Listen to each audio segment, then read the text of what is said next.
भी हमारी प्रीति बढ़ती है। और ये भागवत भी प्रभु के प्रति प्रीति बढ़ाने का एक साधन है। और ये जो कथा श्रवण कर रहे इससे भी प्रीति बढ़ती है। राजा परीक्षित ने भागवत की कथा सुनी सज्जनों, उससे उसके प्रभु के प्रति प्रीति बढ़ गई। परीक्षित साक्षी यत् श्रवणगत मुक्ति कथने, परीक्षित प्रमाण है जो कि कथा को सुनकर के प्रभु भक्ति के प्रति आकृष्ट हुए और उन्होंने मोक्ष को भी प्राप्त कर दिए।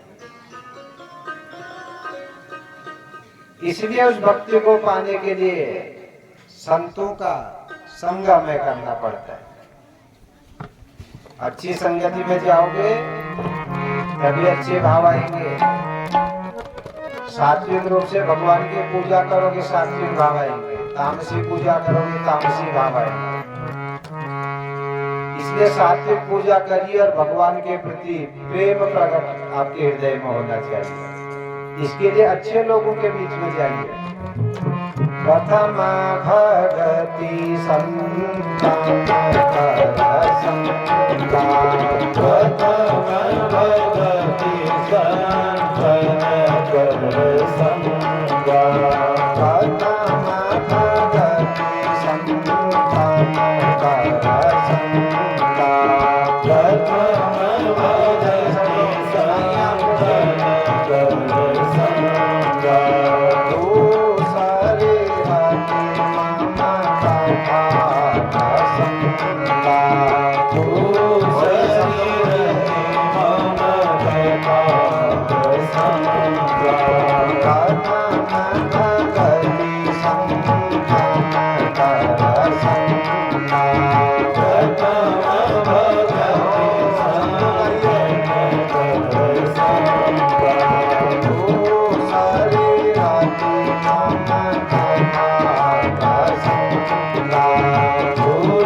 की जय। तो सज्जनों, इस प्रकार भगवान की कथाओं को सुन करके, कीर्तन करके भगवान के प्रति हमारी प्रीति बढ़ती है। इसलिए भजन किया जाता है, इसलिए कथा की जाती है, इसलिए भागवत किया जाता है। भागवत सुन रहे हैं आप पहले दिन से। आज हम भागवत पर कुछ चर्चा करें। किसे कहते हैं भागवत? हम रोज कर रहे हैं। जहां जहां आप कथाओं में जानते जाते हैं, भागवत की चर्चा करें। भागवत है क्या? प्रथम दिवस पर भी चर्चा की। भागवत जो है भगवान का स्वरूप है। और ये भागवत जो शब्द है सज्जनों, 4 अक्षरों से बना हुआ है। भ, ग, व और तो 4 अक्षर हैं। आज आरंभ में हमने चर्चा करी, पुरुषार्थ भी कितने हैं? 4 हैं। धर्म, अर्थ, काम और मोक्ष। तो भागवत भी 4 ही अक्षर की है। ये तो सब कथाएं हैं जो आप कथा सुन रहे हैं, कभी राम की, कभी कृष्ण की, कभी चंद्रवंशी राजाओं की, कभी सूर्यवंशी राजाओं की, कभी किसी ब्राह्मण की, तो कभी किसी अन्य की। ये कथाएं हैं। इसलिए तो आप कहीं शिव पुराण होता है तब भी कहते हैं भागवत हो रहा है। श्रीमद् भागवत होता है तब भी हम कहते हैं भागवत हो रहा है। मार्कंडेय पुराण हो रहा है तब भी हमने लिखा है भागवत कथा। तो भागवत एक ग्रंथ भी है और भागवत एक अवस्था भी है। आरंभ में साधक भगवान की कथाओं को सुनता है कि मेरा प्रभु की ओर ध्यान लगे, और वो धीरे धीरे जब अपने स्तुति, प्रार्थना और पूजन के क्रम को बढ़ाता है तो उसका संस्कार पुष्ट होता चला जाता है। और एक अवस्था ऐसी आती है कि ये साधक भगवान के पास तक पहुंच जाता है। उसे उपासना कहा जाता है। उप माने सभी, आसन माने बैठना। अर्थात अपने भक्ति के प्रभाव से भगवान के समीप तक जब जीव पहुंच जाता है, वही अवस्था भागवत कहलाती है। और भागवत का अर्थ क्या है? इसके 4 अक्षर जो है 4 अर्थों को बताते हैं। जो भौ शब्द है वो भक्ति का वाचक। भक्ति माने प्रेम। साधु परम प्रेम स्वरूपा अमृत स्वरूपा। वो भक्ति कैसी है? परम प्रेम स्वरूपा, प्रेम स्वरूप है, अमृत स्वरूपा। अमृत के समान है भक्ति। भक्ति माने प्रेम। जहाँ प्रेम हो जाता वही अमृत है। जैसे माँ का प्रेम अपने बच्चे के साथ होता है, बछड़े का साथ, उसकी गैया का प्रेम बछड़े के साथ होता है। यही प्रेम जब जीव का भगवान के साथ हो जाता है वो भक्ति कहलाती है। तो सा भक्ति परम प्रेम स्वरूपा अमृत स्वरूपा। जिसके जीवन में ऐसी भक्ति आ जाती है फिर उसे कुछ नहीं जाती। यं लब्ध्वा पुमान् सिद्धो भवति अमृतो भवति तृप्तो भवति।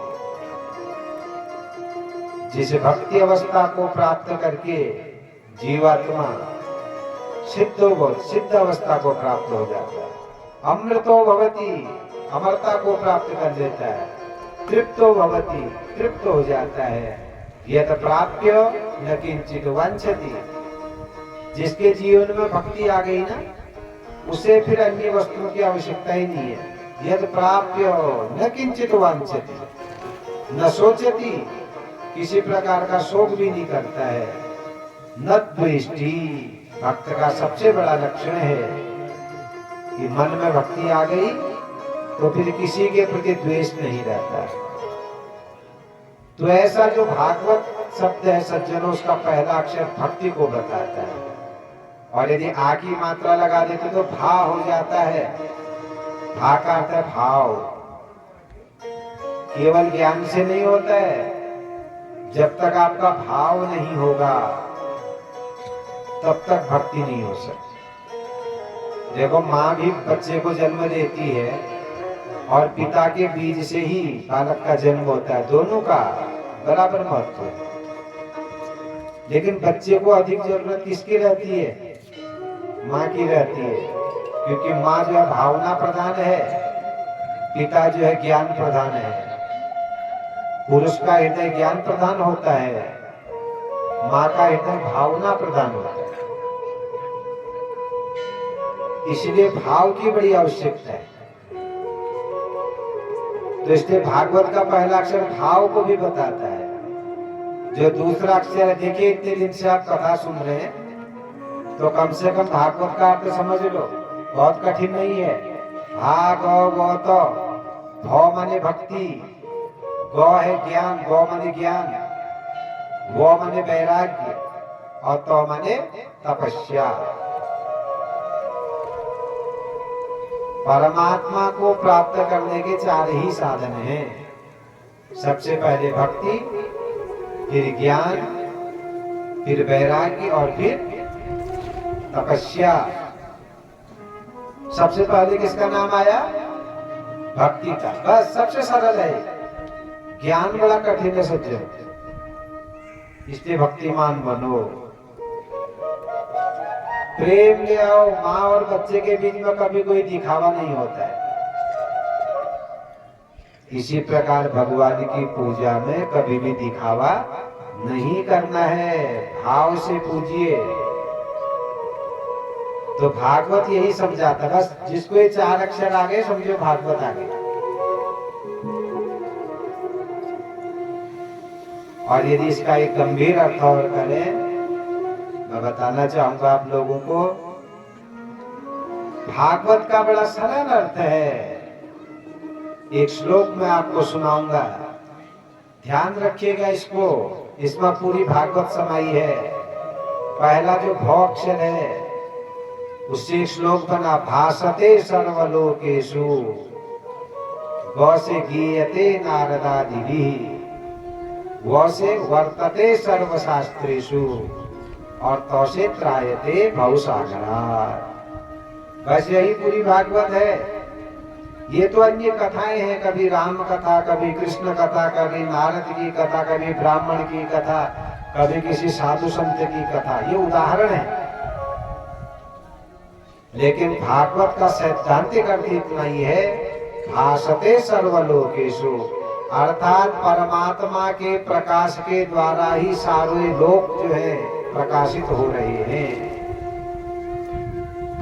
परमात्मा की इच्छा के अनुसार ही सूर्य अपनी चमक से हमें प्रकाशित कर रहा है, चंद्रमा शीतलता प्रदान कर रहा है, अग्नि के अंदर दाहकत्व भी परमात्मा की कृपा से है।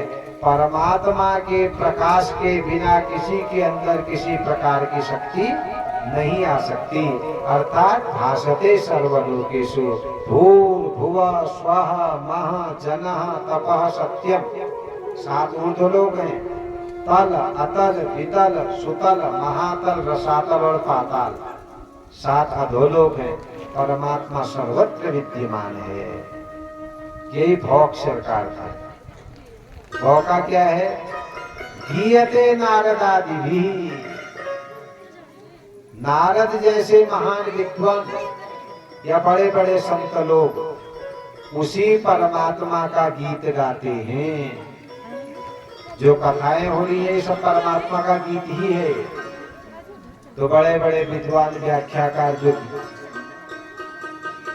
विवेचन करते हैं वो परमात्मा का ही करते हैं। और वो परमात्मा है कहाँ? वो से आया वर्तते सर्वशास्त्रेषु। चाहे आप देवी भागवत सुने, शिव पुराण सुने, मार्कंडेय पुराण सुने, सब परमात्मा की ही बात करते हैं। वर्तते सर्वशास्त्रेषु, 4 वेद, 10 उपनिषद, 6 शास्त्र, 18 पुराण, कुछ भी सुन लो, सब परमात्मा का ही विवेचन करते हैं। वर्तते सर्वशास्त्रेषु, और तो से त्रायते भवसागरात्, वह परमात्मा ही संसार के जीव को भवसागर से पार करता है। तो ये भागवत शब्द का सामान्य अर्थ आपको समझना चाहिए। भव माने भक्ति, गौ माने ज्ञान, गौ माने वैराग्य, कौ माने तपस्या। ये 4 पाद हैं भागवत के। बस इतना समझ लीजिए और प्रेम के साथ प्रेम भावना के साथ उस प्रभु का कीर्तन करिए तो जीवन की धन्यता इसी में है। यही भागवत शब्द का मुख्य अर्थ है।